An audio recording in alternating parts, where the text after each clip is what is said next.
다만 여러분이 오해하시면 안 되는 게 제가 누차 강조하는 것이 경제 위기와 경기 침체는 다르다.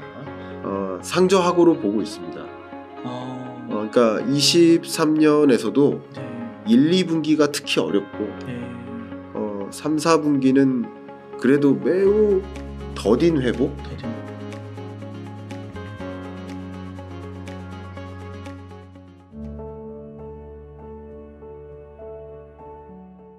오늘은 경제 읽어주는 남자 김광석 교수님을 모시고 이야기를 나눠보도록 하겠습니다. 교수님 안녕하세요. 네, 안녕하세요. 반갑습니다. 네, 교수님 오늘은 이렇게 나란히 뵙고 인터뷰를 진행하게 되었습니다. 맨날 줌으로 만나다가 네.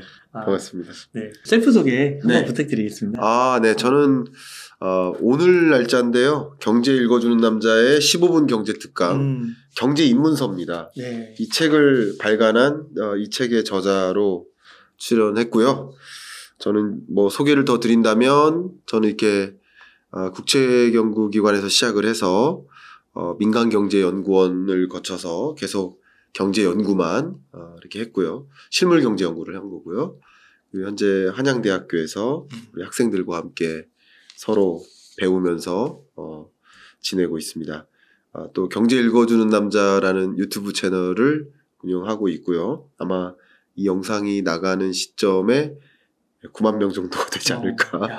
네, 빨리 10만 명을 만들도록 하겠습니다. 요즘 급상승 중이신 것 같습니다. 네. 그래서 책이 너무 깔끔하게 나와가지고요. 네. 경제 읽어주는 남자의 15분 경제 특강. 네. 이 책도 한번 소개해 주시죠. 여러분들 많이 만나다 보니까 네. 많은 분들이 대중분들이 경제라는 것을 좀 입문을 하고 싶다. 근데 어떻게 어디서부터 시작해야 될지 모르겠다. 그런 말씀들을 하도 많이 주셔가지고 네. 그 방법에 대해서는 제가 1등으로 자신이 있어서 1등으로 정말 그 경제 입문은 이렇게 하십시오. 그러니까 이것만 읽으면 경제 입문 됩니다. 네. 라는 자신감으로 낸 책입니다. 네. 그래서 경제 입문서 1등이라고 저는 자부하고 있고요. 한 분이 그 평을 이렇게 남겨주셨는데 제가 이 평을 한번 읽어드려도 될까요? 네, 그럼요. 제가 왜냐하면 그런 의도로 이 책을 썼는데 정확히 그렇게 평을 해주셔가지고 이렇게 평해주신 분께 너무나 감사해서 아주 짧은 글입니다만 여러분께 읽어드리도록 하겠습니다. 26년 동안 정말 농사만 지은 촌부입니다. 경제가 뭔지 경제가 농사 짓는 나와는 상관없는 세상의 일이라는 생각에 관심조차 없었습니다. 경제 읽어주는 남자를 알고 내가 경제의 주인공이며 관계를 이해한다는 것이 무슨 말인지 이제야 압니다. 교수님을 알게 되어 정말 지금은 다른 세상을 살고 있습니다.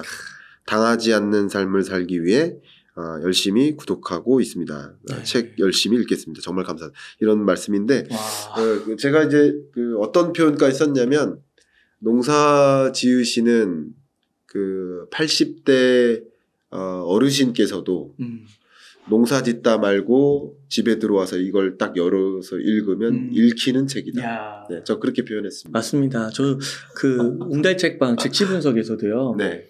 교수님 이렇게 방송 댓글에 네. 거의 한 번도 빠짐없이 나오는 게 네. 너무 쉽게 너무 핵심 내용을 짚어주신다고 너무 많아요. 셀 수가 없습니다. 진짜. 예, 그렇게 노력하고 있고요. 네. 이 책은 그거보다 더 쉽습니다. 사실은 그거보다는 이게 왜냐면 저랑 이제 FMC 회의에 대한 즉시 분석을 한 1년여 동안 하고 있잖아요. 네.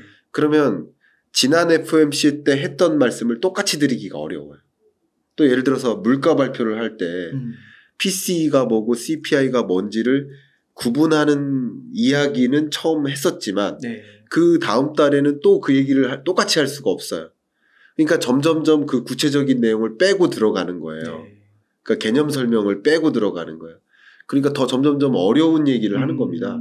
맞네요. 그러니까 아예 그 첫 단추 꼽는 그 순간부터 드리는 얘기, 그런 이야기부터 들어가니까 여러분 이제 어쨌든 경제라는 것을 공부해야 된다라는 마음을 먹으신 분이라고 한다면 경제를 어떻게 시작해야 될지 모르겠다. 입문을 고민하시는 분들, 이미 나는 좀 경제 잘한다 하시는 분은 필요 없으신데 경제에 정말 입문을 해보고 싶다 하신다면 네.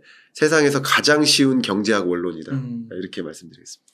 그 경제 대통령이라고 불렸던 네. 전 연준 의장인 옐런 그리스판이 네. 문맹은 생활을 불편하게 하지만 금융 문맹은 생존을 불가능하게 한다. 네. 그 문맹보다도 어떻게 보면 금융 문맹이 더 위험하고 더 중요하다라는 거잖아요. 여러분들은 아마 이미 그걸 공감하고 사실 거예요. 네. 우리는 자본주의를 살고 있어요. 자본주의의 개념이 먼저 자본주의의 개념의 핵심이 되는 키워드가 사유재산의 인정이에요. 네. 사유재산을 인정한다는 말은 다른 말로 사유재산을 많이 모은 사람은 뭐라고 해요? 부자라고 하잖아요. 부자를 인정해주는 제도에 살고 있어요. 네. 그러면 부자가 되기 위해 모두가 노력해요. 모두가 부자가 되고 싶다고 해요. 꿈이 뭐니? 건물주요. 이렇게 나는 뭔가 부자가 되는 꿈을 꿔요. 근데 부자가 되는 그 방법에는 분명히 자본주의에 대한 이해, 경제에 대한 이해, 필수죠. 재테크에 대한 이해. 왜냐하면 제가 항상 강조하는 표현이 소득의 증가 속도보다 자산 가치의 증가 속도가 더 빠르기 때문에 여러분이 죄송한 표현이지만 열심히 산다고 해서 나는 영원히 부자 될 수가 없는 경로에 있어요. 대부분의 근로소득자의 경우. 네. 제가 말씀드리는 이 근로소득자는 우리나라 취업자 기준, 일하는 사람 기준으로 2,700만입니다. 그럼 2,700만 중에 근로소득자가 대략 한 2,100만 정도 돼요. 이 근로소득자 중에 100만 빼고 나머지 2,000만 취업자는 뭐 죄송합니다만 소득의 증가 속도 자체가 자산가치 증가 속도보다 느리기 때문에 네. 그냥 열심히 일하면 나는 더 가난해진다라고 생각하시면 좋아요. 그러니까 특정한 시점에는 나의 소득과 자산을 바꾸는 노력을 해야 돼요. 소득의 일부를 어떤 자산과 네. 어떤 자본과 바꾸는 노력을 해야 돼요. 그게 뭡니까? 그게 재테크예요. 네. 재테크의 정의는 뭐냐면 소득의 일부를 자산과 바꾸는 거. 그게 재테크입니다. 그러니까 그런 식으로 써놨죠. 네. 재테크의 학문적 정의가 아니라 간단히 그냥 일상 언어로 설명하는 거죠. 소득의 일부를 어떤 종목과 바꾸고 어떤 주식과 바꾸고 그게 재테크예요. 근데 그거 없이는 나는 영원히 가난해진다라는 것을 여러분 이해하셔야 됩니다. 그러니까 모두가 부자가 되길 원한다면 부자가 되는 방법을 아셔야 되는데 그게 경제 공부가 빠져서는 안 된다라는 걸 강조하고 싶고요. 특히 말이죠. 한번 자문자답 해봐 주시면 좋겠어요. 오늘 이 영상을 보신 분은 스스로 한번 계산을 해봐 주시면 좋을 것 같아요. 정말 모두가 부자 되길 원해요. 근데 그 부자 되길 원하는데 우리네 대부분의 교육이 부자가 되기 위한 교육이 아니에요. 월급쟁이를 양산하는 교육이에요. 되게 재밌죠. 대기업 들어가는 정말 네. 예를 들어 서울대 경영대학에 한 학기에 뭐 예를 들어 200명의 학생이 있다. 그럼 200명의 학생은 경영자가 되기 위해 교육받는 게 아니에요. 교육 프로그램은 그럴지 몰라요. 근데 대기업에 취업하기 위한 교육을 받는 거예요. 그렇죠. 근데 정말 훨씬 공부 잘하고 이런 뭐 동료나 동기나 후배나 이런 친구들이 지금 얼마 벌고 있을까? 그냥 점점점 가난해지는 거예요. 사실. 네. 그러니까 월급만으로는. 근데 상위 10%는 괜찮아요. 그 소득을 축적하는 것만으로도 어느 수준의 부자 되는 경로로 갈 수 있다고 봐요. 그러니까 이런 경우면 소득 상위 10% 정도라고 한다면 부자 되기 위해서 이렇게 경제 공부하고 그럴 필요는 없다고 생각해요. 또 안 해주셨으면 좋겠어요. 차라리. 저는 그런 생각도 해요. 네. 그냥 본인의 일에 더 집중하면 충분히 부자가 되는 경로에 와 있는 거예요. 그렇기 때문에 재테크적인 공부는 안 해도 됩니다. 그런데 재밌게도 그리고 또 아이러니하게도 이런 분들이 더 재테크적인 고민을 해요. 상위 10%가. 맞네요. 근데 상위 그 10%가 안 되는 계층들은 이런 고민을 오히려 덜 하고 있다는 거죠. 그냥 열심히 살면 내가 부자 된다고 착각하고 사는 거죠. 근데 한번 계산해 보세요. 내가 연소득이 예를 들어 우리의 가구 소득이 예를 들어서 뭐 1억이다. 그럼 1억 중에 지금까지 얼마씩 모았는지를 생각해 보시면 그 맥스로 모아도 예를 들어 5천만 원이다. 그럼 5천만 원씩 10년 모으면 5억인데 그럼 20년 모으면 10억인데 네. 그럼 20년 동안 10억을 모아서 10억만큼의 부자가 됐다라고 생각하지만 그동안 집값은 더 올라가 있어요. 맞아요. 그러니까 이런 것을 생각해 보면 그냥 단순히 열심히 성실이라는 것만으로는 한계가 있다. 그 얘기를 하신 거예요. 네. 이 얘기가. 생존이네요. 진짜. 예, 그러니까 생존이에요. 그러니까 제가 다른 학문을 절대 비하하거나 이렇게 비교하려는 목적은 아닙니다만 뭐 죄송한 표현이고요. 다른 학문도 너무나 소중하고 삶의 가치를 끌어올리는 역할은 하지만 생존과 직결되지는 않아요. 심지어 네. 뭐 역사학, 인문학 이런 것들도 과학 알면 정말 도움되고 삶을 살찌우고 가치를 높이는 것도 맞지만 생존에 영향을 미치는 그런 것은 또 아니잖아, 성격상. 그렇게 생각해 보면 정말 경제 공부는 필요하다. 그 말씀 좀 드리고 싶습니다. 그래서 경제에 입문하기 위해서 준비하시는 분들은 스스로 예를 들어 신문을 읽는데 이 내용이 분명히 한국어로 쓰여 있는데 읽어도 내가 체화되지 않는다. 내가 정확히 무슨 말인지 와닿지 않는다. 그렇다면 이제 경제 공부가 필요하다고 볼 수 있겠고 네. 경제에 입문을 할 필요가 있는데 그래서 이런 경제 입문을 성공적으로 하신 분은 경제 기사가 쑥쑥쑥 읽히실 거죠. 네. 그걸 기대하시면서 바라면서 좀 필요하신 분들은 찾아보셔도 되지 않을까 의견 드립니다. 그러니까 어떤 그 정치학자분도요. 네. 그 정치학에서는 되게 민주주의가 중요한 개념인데 네. 민주주의보다 더 중요한 게 네. 경제 공부라고 그러더라고요. 민주주의도 경제가 네. 해결된 다음에 어느 정도 이해를 바탕으로 해야 되는 거지. 그렇지 않으면 위험하다. 현실과 괴리된다. 이런 얘기를 하시더라고요. 그러네요.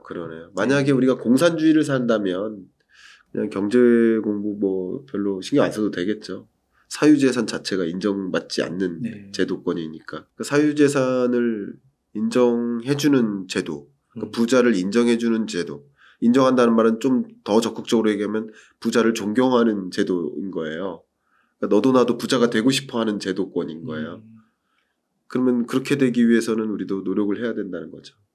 그런 의미에서 이 경제 읽어주는 남자의 15분 경제특강 꼭 읽으셔가지고 네. 생존을 가능하게 하시면 좋을 것 같습니다. 네, 그렇게 도움이 될 수 있도록 좀 해보겠습니다. 더. 네. 예. 그러면은 교수님, 이 책도 내용을 바탕으로 하고 또 최근 벌어지고 있는 현상들을 또 바탕으로 해가지고 질문을 좀 드려보겠습니다. 그래요. 네. 우선은 거시경제부터 한번 질문을 드려보고 싶은데요. 이 경기 침체가 최근 1년 동안 이슈가 되었고 또 교수님께서는 글로벌 경기 침체가 온다라고 말씀을 해주셨어요. 맞아요. 실제 경제가 점점 안 좋아지는 것 같긴 합니다. 네. 어떻게 좀 진단하고 계신가요? 네, 경기 침체는 이미 왔습니다. 맞다. 우리는 지금 경기 침체 국면을 살아가고 있는 겁니다. 네.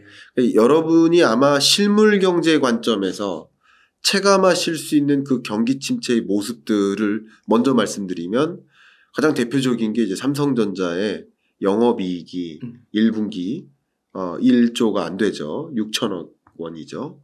근데 이게 정확히 글로벌 금융위기 이후 가장 낮은 수준이에요. 1조 원이 안 되는 게 처음이에요. 그러니까 대략 한 14, 15년 만에 영업이익이 달성된 거예요. 경기 침체죠.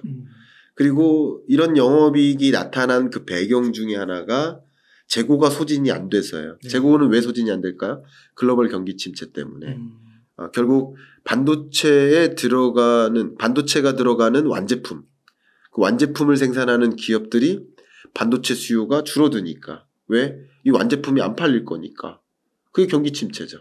경기 침체 국면에서 반도체 수요가 줄어들고 반도체 수요가 줄어드는데 공급은 여전히 했기 때문에 재고가 쌓였고 그러다 보니까 반도체 가격, D램 가격 자체가 크게 떨어졌고 그러니까 영업이익이 실추되는 이런 모습이라고 볼 수 있겠죠. 이게 경기 침체의 모습이죠. 그러다 보니까 이제 삼성전자가 어떻게 대응했습니까? 감산하겠다. 근데 감산이라는 의사결정이 정확히 25년 전에 한 번 있었어요. IMF 외환위기 때. 그러니까 IMF 외환위기 이후 처음 등장하는 반도체 감산 조치인 거예요. 네. 경기 침체 아닙니까 이게? 실물 경제 관점에서 여러분이 체감각의 말씀을 먼저 드리는 거고요. 제가 작년에 이맘때 긴축의 시대라는 책을 냈었고 그리고 작년 10월에 23년 경제전망서를 냈었죠. 작년 이맘때랑 23년 경제전망서를 냈을 때 둘 다 제가 23년에는 경기 침체가 옵니다라고 말씀드렸었죠. 근데 지금 경기 침체가 와 있다라고 말씀드리는데 IMF가 이 한국 경제 성장률을 1.5%로 전망했죠. 네.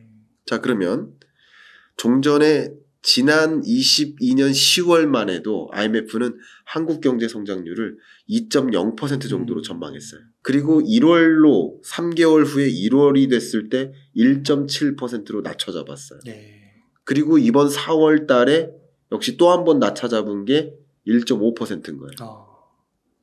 그러니까 1.9나 2.0 요 정도의 성장률도 경기 침체라고 볼 수 있어요. 경기두나 경기 침체. 근데 그때보다 지금은 더 안 좋아진 거죠. 그러네요. 네. 그때 제가 생각했던 경기 침체보다 지금에 와서 보니 더 강한 경기 침체인 거지. 경기 침체가 아니라 뭐 그래도 괜찮다 이런 경제가 아니라는 거죠. 그래서 제가 누차 똑같이 말씀드리고 있습니다만 1.5%라는 이 성장률 이거는 정확히 우리 근현대사 속에 4번의 경제 위기가 있었고 4번 경제 위기를 제외하면 가장 낮은 성장률이다. 말씀드렸잖아요. 네. 그 4번의 경제 위기가 오일 쇼크 따른 중국 1980년 역성장, IMF 외환 위기 역성장, 2008년 글로벌 금융 위기, 그리고 2020년 팬데믹 경제 위기. 이 4번의 경제 위기가 있었고 4번의 경제 위기를 제외해 놓고 보면 23년 경제 성장률이 가장 낮아요. 그러면 이것은 그냥 여러분이 체감 가기에도 경기 침체 맞구나. 다만 여러분이 오해하시면 안 되는 게 제가 누차 강조하는 것이 경제 위기와 경기 침체는 다르다. 경제 위기는 지금 말씀드렸던 이 4번의 것이고 가장 근래 있었던 2020년 팬데믹 때 역성장했던 거. V자로 움푹 성장률이 꺾여 들어가는 거. 그리고 다시 반등하죠. 이 V자의 모습을 그리는 게 경제 위기. 그런데 경기 침체는 L자로 점점 꺾여 들어가는 거. 그러니까 우리 한국 경제 성장률도 그래도 22년 같은 경우는 2%대 초, 그리고 23년은 1%, 그리고 그 전에는 3% 이상. 그러니까 이렇게 L자로 꺾여 들어가죠. 경기 침체죠. 근데 종전에 봤던 것보다 더 강한 경기 침체가 오는 모습인 거죠. 경기 침체 국면에 우린 놓여 있는 겁니다. 경기 침체 말씀을 하셨으니까 한 가지 꼭 구분하셨으면 하는 것이 제가 경기 침체의 앞에 수식어를 좀 붙였었죠. 작년 10월에 그 수식어가 모두가 모두가 가난해진다. 그리고 경험해보지 못한 경기 침체다. 그러니까 이거는 왜 그러냐면 벌써 설명이 끝났는데 4번의 경제 위기는 아니라고 했어요. 경험해보지 못한 경제 위기가 아니라 경제 위기를 제외해 놓고 보면 가장 강한 경기 침체니까 레벨이라는 면에서 경험해보지 못한 경기 침체 벌써 설명이 됐죠. 네.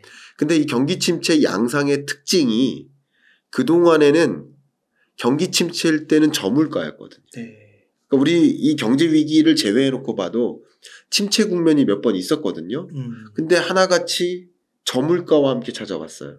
근데 저물가 속에서 경기 침체는 그나마 뭐 삶이 너무나 팍팍하다 이렇게 느껴지진 않아요. 그런데 이 경기 침체 국면과 고물가가 같이 만나니까 팍팍해요. 그러니까 팍팍한 거예요. 물가는 높은데 소득은 쪼그라드니까. 근데 또 한 가지 결부된 게 뭐예요? 고금리. 고금리가 아직 해결되지 않았어요. 네. 근데 그동안의 경기 침체 국면에서는 저금리였거든요. 상대적으로. 네. 근데 고금리라는 압박.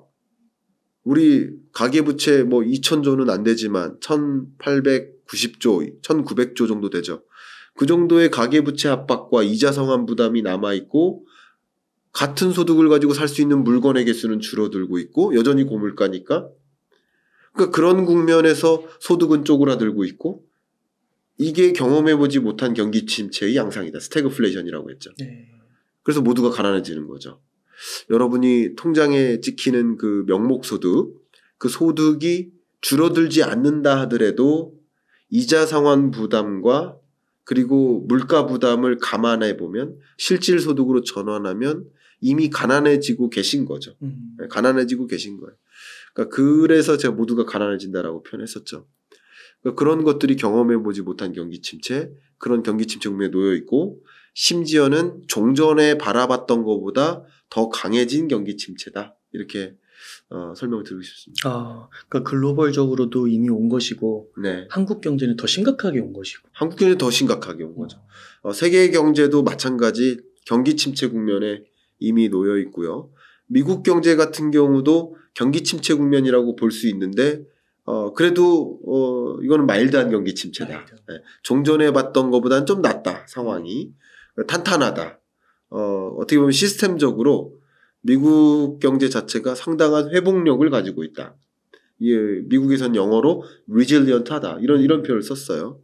뭐 금융 부실 문제도 있긴 있었지만 이 금융 부실 문제가 경기 침체를 더 야기하는 국면이지만 역시 이것도 금융 위기로까지 전개되지 않는 그래도 나름 버티는 능력을 갖고 있는 그런 모습이다. 이렇게 진단을 할 수 있겠죠. 미국 경제 같은 경우는 종전에 봤던 것보다는 조금 더 나은 모습으로 상향 조정되고 있어요. 3번 연속 상향 조정했어요. 그러니까 그런 상향 조정했지만 역시 경기 침체 국면인 건 맞아요. L자로 이렇게 꺾여 들어가는. 근데 둔화이냐 침체이냐를 구분짓기 어려운 만큼. 여러분께 제가 이 책에서도 강조했던 게 사이클을 이해하셨으면 좋겠다. 네, 이 기본이죠. 그래서 이렇게 바닥이라고 본다면 바닥을 찍고 올라가는 게 이렇게 올라가는 거죠. 이게 확장이에요. 확장. 더 커지는 거죠. 그러니까 확장이 다 다다르면 확장 국면이 끝나면 이제 다시 제자리로 돌아와요. 이게 둔화. 그러다가 이제 제로선을 밑돌면 마치 지하실로 파고들면 그게 말 그대로 리세션. 그죠? 이 위가 둔화, 리세션에서 여기서 디프레션. 근데 여기선 둔화, 침체 뭐 이렇게 보통 표현하는데 그리고 경기 사이클이 확장, 둔화, 침체 그리고 다시 0으로 회복하는 게 회복. 한국어로만 하겠습니다. 이렇게 되는 국면인데 지금 어쨌든 이렇게 하강 국면에 놓여 있는 모습인 거예요. 네. 근데 하강 국면인데 우리나라는 어쩌면 이 기준하는 선을 밑도는 하강 국면으로 간 거고 미국 경제는 그래도 0에 부합하는 그런 하강 국면 그 정도니까 소프트한 마일드한 경기 침체다. 이렇게 볼 수 있겠죠. 경기 침체 하강 국면인 건 팩트인 건 맞고.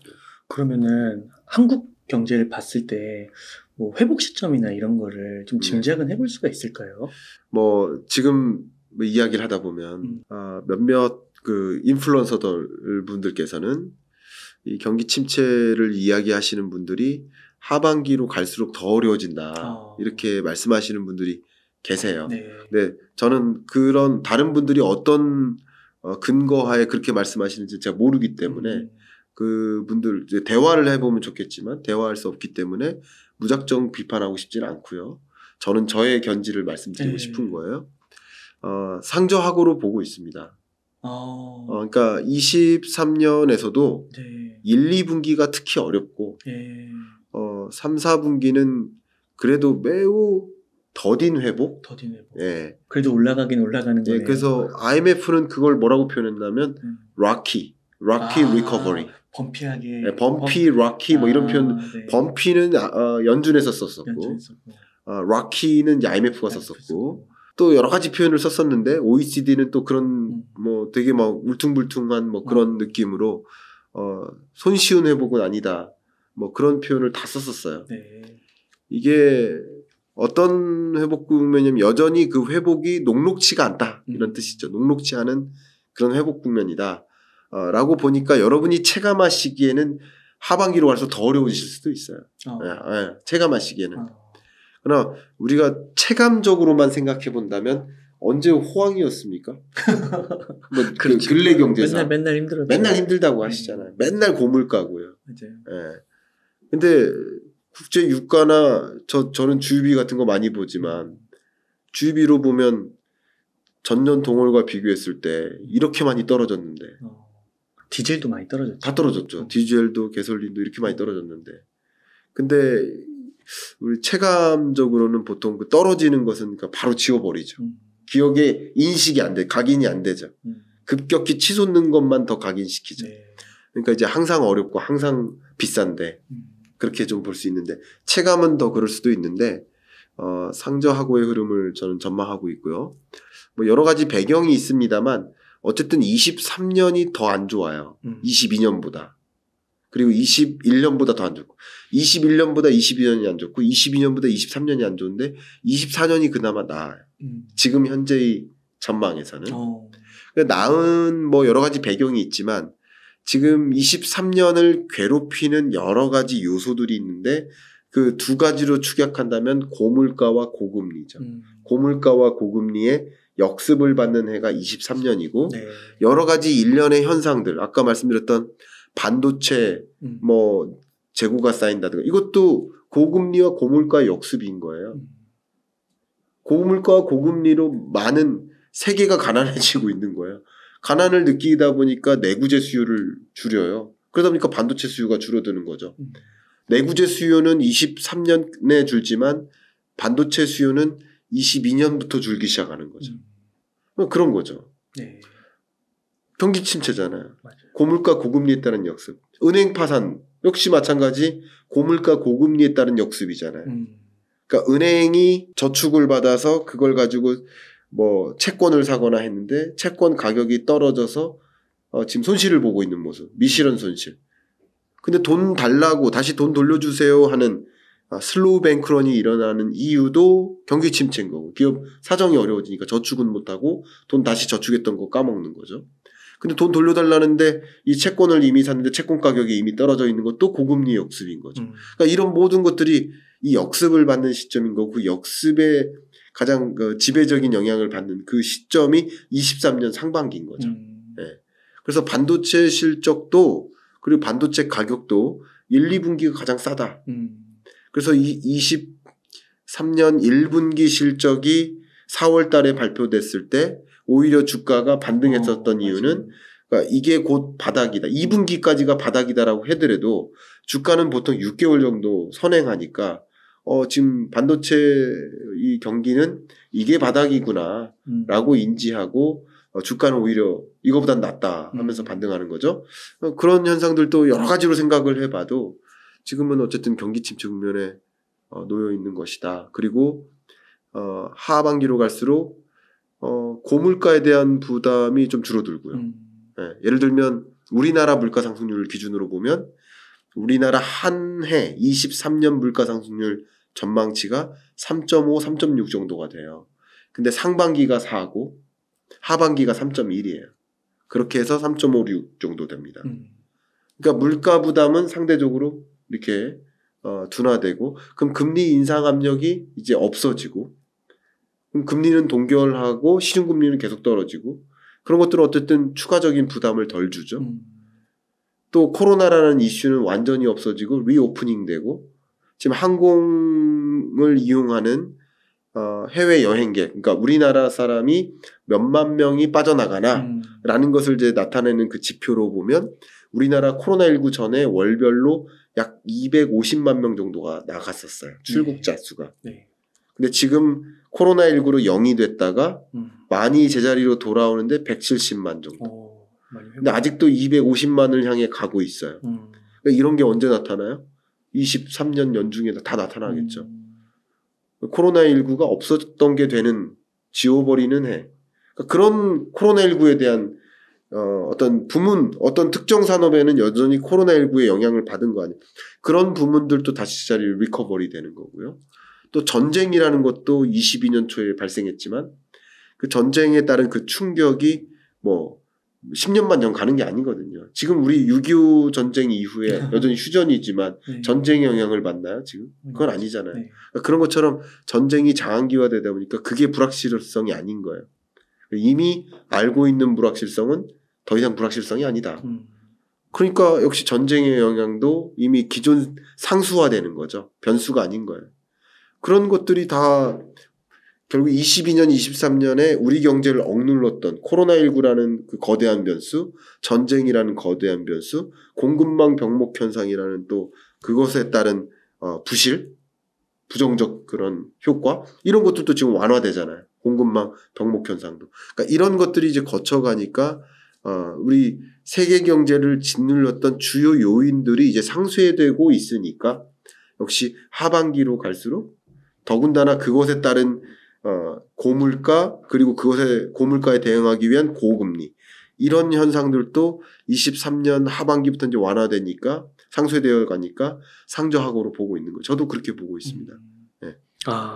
그래서 지금 이제 2분기까지는 힘들 수도 있지만 네. 이제 하반기로 3분기, 4분기 그리고 2024년으로 가면 갈수록 네. 이제 회복의 길에 범피하고 락긴 하지만 그래도 회복의 길에 서게 되는 거네요. 네네. 충분히 그 경기라는 면에서는 그런 사인들을 여러분 많이 보실 텐데 그렇지만 여러분이 체감하시는 거는 전혀 다를 것이다. 예.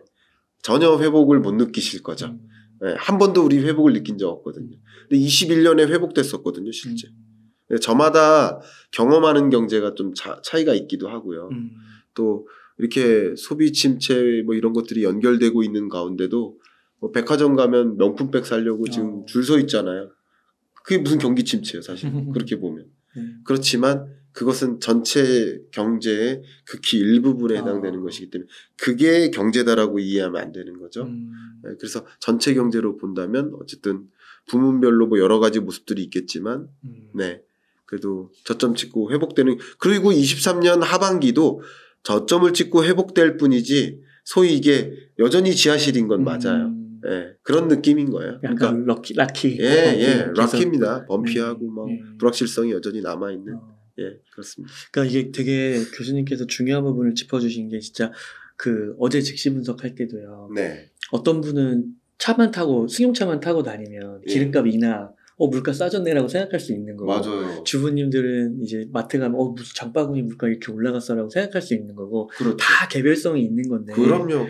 그런 거에 또 갇히면 큰 그림을 또 놓칠 수가 있는 거잖아요. 예. 근데 이제 교수님께서는 수치와 데이터, IMF, OECD 이런 공인된 자료를 종합해서 딱 정리해서 얘기해 주시니까 우리가 큰 그림도 놓치지 않으면서 나의 그런 상황을 어떻게 보면 더 객관적으로 볼 수 있는 거죠. 맞아요. 내가 지금 체감하고 있는 경제가, 그것도 경제잖아요. 가정 경제. 근데 이 경제가 이 세계 경제와 어떤 관계가 있는지를 찾아 나가는 거. 그게 경제 공부거든요. 그게 경제 입문이에요.